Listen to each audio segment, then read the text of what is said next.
Spirituality and premonition में आपका स्वागत है।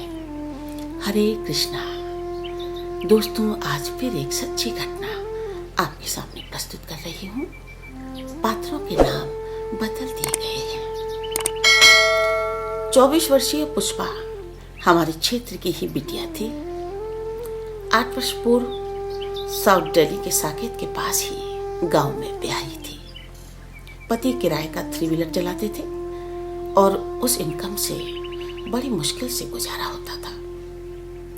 बेटा स्कूल जाने लगा था। 7 वर्षीय बेटा और 4 वर्षीय बेटी थी। 50 गज का 2 मंजिला मकान था जो सास के नाम पर था। नीचे सास और देवर रहते थे और ऊपर पुष्पा और उसका परिवार रहता था। खाना एक ही जगह बनता था, लिहाजा घर के सारे काम पुष्पा ही करती थी। ननद किरण का अब विवाह हो चुका था। विवाह से पूर्व भी किरण अपनी भाभी पुष्पा को पसंद नहीं करती थी। पुष्पा को दहेज के लिए बहुत मारा पीटा जाता था। सास, ननद, देवर सब मिलकर पीटते थे। पुष्पा का पति सुरेश सुबह 8 बजे रोटी अचार बांधकर अपने साथ ले जाता था और फिर मालिक के घर से 3 व्हीलर उठाकर सारे दिन काम पर निकल जाता था। रात्रि 11 बजे तक घर लौटता था। इस बीच पुष्पा के साथ बड़ा दुर्व्यवहार किया जाता था। पुष्पा के पिता बहुत गरीब थे, इसीलिए ज्यादा दहेज नहीं दे पाए थे। दूसरे बच्चे के समय जब पुष्पा को 7 माह का गर्भ था तो उसकी अविवाहित नंद ने लोहे की बाल्टी उसके ऊपर दे मारी थी, जिससे पुष्पा के पेट पर लगने से वो पेट के बल गिरी थी और बेहोश हो गई थी। डॉक्टर के पास ले गए थे और उस वक्त ये सब जानकर पुष्पा के माता पिता भी वहां पहुंचे थे और पुष्पा की हालत देखकर रोने लगे थे। पड़ोसियों ने उन्हें बताया कि आपकी बेटी बड़ा कष्ट सहती है, अब बच्चा होने तक आप अपने पास ले जाइए। और पुष्पा के पिता उस वक्त उसे अपने पास लेकर चले गए। और फिर 2 माह बाद बिटिया का जन्म हुआ। जन्म के बाद पुष्पा का पति बच्ची को देखने आया, लेकिन सास, ननद, देवर उनमें से कोई भी नहीं आया। और उसके 1 माह बाद पुष्पा की सास ने पुष्पा को फोन किया कि अब फ्रिज और वॉशिंग मशीन लेकर आना, वरना यहाँ मत आना। पुष्पा फोन पर ही जोर जोर से रोने लगी। उसने कहा, मेरे पापा के पास रुपया नहीं है। तो सास बोली, वैसे भी अब मुझे छोटे बेटे गुड्डू का विवाह करना है, उसका परिवार कहाँ रहेगा। तो तेरा सामान बांध कर मैंने साइड लगा दिया है, तू आकर सामान भी ले जा, वरना मैं इसे बाहर फेंक दूंगी। अब तू अपना इंतजाम कर ले। पुष्पा ने रो रो कर कहा कि मम्मी, मैं बरसाती में रह लूंगी, मुझे छोटी सी जगह दे दीजिए घर में। किसी दिन इसी घर में ढोल नगाड़ों के साथ बहू के रूप में लाई गई लक्ष्मी को जब दुत्कार मिलती है तो निश्चित ही उस घर से लक्ष्मी चली जाती है और परिवार पर संकट आते हैं। पुष्पा बेशक अपने पिता के घर में थी, लेकिन सुरेश रात को सोने के लिए अपने घर ही जाता था, क्योंकि 3 व्हीलर का मालिक वहीं पर था और रात को मालिक के आंगन में गाड़ी खड़ी करनी पड़ती थी। सुरेश ने भी माँ को समझाने की बहुत कोशिश की कि माँ, मुझे थोड़ा समय दे दो, मैं कहीं से लोन वगैरह लेकर अपना 3 व्हीलर ले लूँगा, तब यहाँ से परिवार को ले जाऊँगा। लेकिन अभी ऐसे हालात हैं कि मैं किराया और परिवार का खर्चा नहीं निकाल सकता। लेकिन माँ, बहन और भाई बिल्कुल नहीं माने। बहन भी पास में ही ब्याही थी, तो वो भी घर की एक एक बात में इन्वॉल्व रहती थी और हर हफ्ते घर पर आती जाती थी। जब बात नहीं बनी तो पुष्पा के पिता ने अपने घर के नज़दीक ही स्लम में बेटी को एक कमरा किराए पर दिलवा दिया और सुरेश अपनी माँ के घर से उसके सामान को एक बोरी में भरकर 2 फोल्डिंग कॉट 3 व्हीलर में रखकर पुष्पा के पिता के नज़दीक ही रहने के लिए आ गया। 3 व्हीलर भी छोड़ना पड़ा, लेकिन अब नई जगह में एक 3 व्हीलर उसने किराए पर ही ले लिया और चलाने लगा। पुष्पा भी पास ही इंडस्ट्रियल एरिया से कंपनी से चप्पलों पर फीता पिरोने का काम लेकर आ गई। वो भी 3,000 माह में कमाने लगी, जिससे किराया निकल जाता था। दोस्तों, आपने अक्सर देखा होगा कि कभी जिंदगी में खुशियां छप्पर फाड़ कर चारों ओर से आ जाती हैं और कभी दुख भी कुछ इसी तरह चारों ओर से अटैक करते हैं। और फिर अचानक 2 माह बाद एक दिन सुरेश के 3 व्हीलर पर रात को टेम्पो ने टक्कर मार दी। 3 व्हीलर पलट गया, सवारी भी थी। सबको पुलिस द्वारा हॉस्पिटल पहुंचाया गया। सवारी को भी पट्टी प्लास्टर किया गया और सुरेश के बाएं हाथ और कंधे की हड्डी टूट गई, लेकिन बाल बच गए।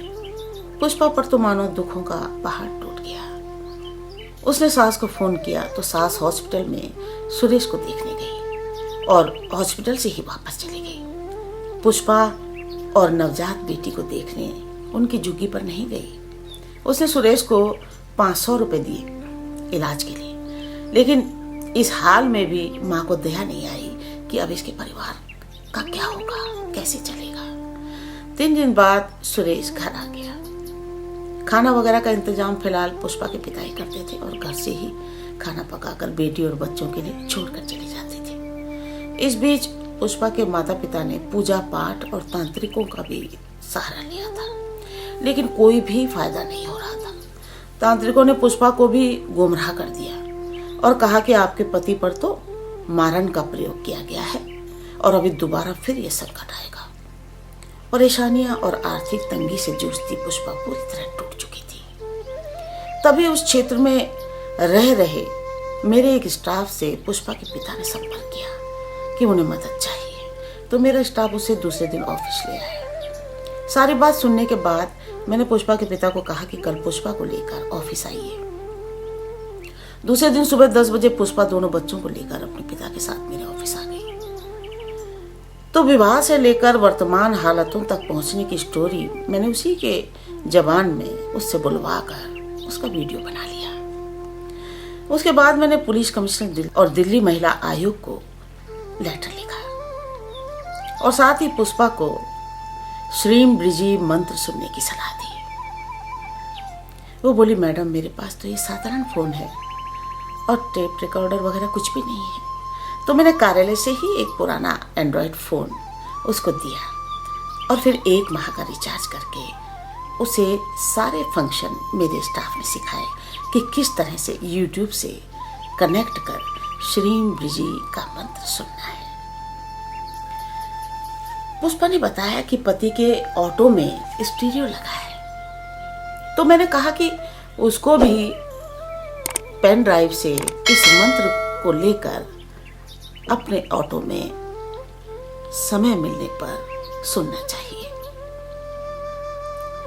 क्योंकि ये मंत्र आपको ब्रह्मांड की एक पर्टिकुलर फ्रीक्वेंसी से जोड़ता है। तो इसको लगातार सुनने से आपके अवचेतन मन, सबकॉन्शियस माइंड में ये कुछ समय बाद स्वयं ही आपको बसता हुआ महसूस होगा, जैसे कि लाइव चल रहा हो, बेशक आपका रिकॉर्डर बंद ही क्यों ना हो। और यह 100% संभव है। बस इसके साथ एक ही बात का विशेष ध्यान रखना है कि कोई भी नेगेटिव बात ना तो करनी है और ना सोचनी है। मैंने पुष्पा को भी यही बताया कि बार बार जीवन में आए दुखों को और हादसों को भूलकर सकारात्मक भाव से, पॉजिटिविटी के साथ इस मंत्र को सुनना है। कई लोग मुझे फोन करते हैं कि 2 वर्षों से बड़ी आर्थिक तंगी से गुजर रहे थे। जब मैंने उन्हें श्री ब्रिजी के मंत्र को सुनने को कहा तो 5 दिन बाद ही फोन आ जाता है कि माता जी कोई फायदा नहीं दिख रहा। मैं कहती हूँ वही 2 वर्ष आपने तंगी में गुजार दिए, लेकिन 21 दिन का आपको सब्र नहीं है। मैंने पहले भी आप लोगों को बताया है कि जिनको भी लाभ आने में देरी हो रही है वो कपाल भारती प्राणायाम करते रहें और अपने मणिपुर चक्र को बैलेंस रखें। जब ऊपर वाला आपको भर भर के देता है तब तो आपने कभी ग्रेटिट्यूड या धन्यवाद नहीं किया। और आज जबकि प्राकृतिक आपदा की तरह कोरोना लाखों लोगों को पूरी दुनिया में अपनी बाढ़ में बहाकर ले गया, और आप आज भी स्वस्थ हो, जीवित हो, तो सोचो आपको जीवित उसने परेशान करने के लिए नहीं रखा। आपकी किस्मत का धन ये समझ लो किसी ट्रैफिक जैम में फंसा है और श्रीम ब्रिजी मंत्र उसे अपने तेज आकर्षण से जल्दी ही आपको पहुंचाने वाला है। अरे दुख और सुख तो सगे दो भाई हैं। आज आपके घर तो कल पड़ोसी के घर, इससे क्या घबराना। भगवान के लिए मंत्र जप और मालाओं की तो गिनती करते फिरते हो, 2 माला कर ली, 10 माला कर ली, और जब वो छप्पर फाड़ कर देता है तो वो कभी गिनती नहीं करता कि कितना दे दिया इसको, फालतू दे दिया। श्रीम ब्रिजी मंत्र की विधि समझाने के बाद मैंने पुष्पा से एफर्मेशंस भी रिकॉर्ड करवाए। दोस्तों, श्रीम ब्रिजी के साथ एफर्मेशंस सोने में सुहागे का काम करते हैं। श्रीम ब्रिजी आपको ब्रह्मांड से कनेक्ट करके लाभ पहुंचाता है। और आपने देखा होगा कि किसी भी शुभ कार्य में आसुरी अदृश्य शक्तियां आपकी राह में जरूर अवरोध पैदा करती हैं और आपको ब्रह्मांड से जुड़ने में वो रोकती हैं। और इसी ब्रह्मांड से जुड़ने के लिए, इसी फ्रीक्वेंसी से जुड़ने के लिए अफर्मेशंस सकारात्मक भाव, एक माहौल पैदा कर देती है। तो मैंने पुष्पा को उसी की आवाज में ये एफर्मेशंस रिकॉर्ड करवाए। फर्स्ट नंबर पर था कि हे प्रभु, मुझे आप पर और आपकी शक्तियों पर पूरा भरोसा है, आप मेरी हमेशा मदद करते हैं। दूसरे नंबर पर लिखवाया कि मेरी आर्थिक तंगी और मुश्किलें अब समाप्त हो चुकी हैं, अब परिवार के साथ में सुखी और सम्मानित तरीके से जी रही हूं। थर्ड नंबर पर था कि हे प्रभु, आपकी कृपा के लिए अनेकों धन्यवाद। मैंने पुष्पा को 10,000 रुपए दिए और कहा कि बेटा, फिलहाल कोई भी अन्य तांत्रिक प्रयोग या ऐसे लोगों को घर पर मत आने देना और अच्छे मन से पूर्ण विश्वास के साथ श्रीम ब्रिजी सुनना। श्रीम ब्रिजी मंत्र का चमत्कार जरूर होने लगता है और बहुत जल्दी ही होने लगता है। और उसके बाद पुष्पा ने श्रद्धा के साथ श्रीम ब्रिजी मंत्र सुनना शुरू कर दिया। 1 सप्ताह के अंदर ही दिल्ली महिला आयोग से उसे उनके कार्यालय में पहुंचने का पत्र मिला। पुष्पा DCW पहुंची। वहां सास, ननद, देवर भी पहुंचे हुए थे। सास ने एकदम फटी साड़ी, चप्पल पर रस्सी बांधी हुई थी और बाल फैलाकर पूरा ड्रामा कर आई थी और वहां जाकर बोली कि क्योंकि ये लोग मुझे खर्चा नहीं देते तो इसीलिए मैंने इन्हें घर से निकाला है। आयोग ने पूरी बात उसकी सुनी और बाद में पुष्पा की भी पूरी बात सुनी। 15 दिन बाद दूसरी डेट पर नंद को भी बुलवाया। अच्छा, मैंने साथ में PCR डिटेल्स और मारपीट वाली घटनाएं, हॉस्पिटल्स के कागज भी प्रशासन को लगा रखे थे। दूसरी डेट पर परिवार के सामने ही सास, ननद और देवर पर कानूनी कार्यवाही की धमकी देते हुए दिल्ली महिला आयोग ने आदेश दिया कि मकान की 3री मंजिल पर पुष्पा को अपने लिए घर का निर्माण करने दें, वरना आपके ऊपर FIR दर्ज होगी। वो लोग चुप हो गए और उन्होंने इस बात को स्वीकार कर लिया। पुष्पा का तो खुशी का ठिकाना न रहा। वो वहां से वापस आकर दौड़कर सीधे मेरे कार्यालय आ गई और मैं भी कार्यालय में ही थी तो मुझसे लिपट कर रोने लगी।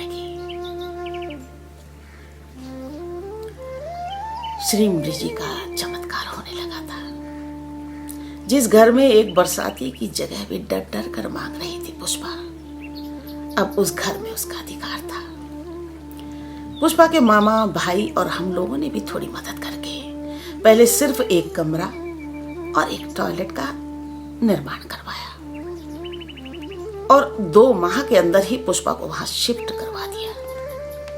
उसने विवाह से पूर्व सिलाई का कोर्स किया था, तो मैंने एक सिलाई मशीन और एक फ्लेक्स बनाकर भी उसे दिया।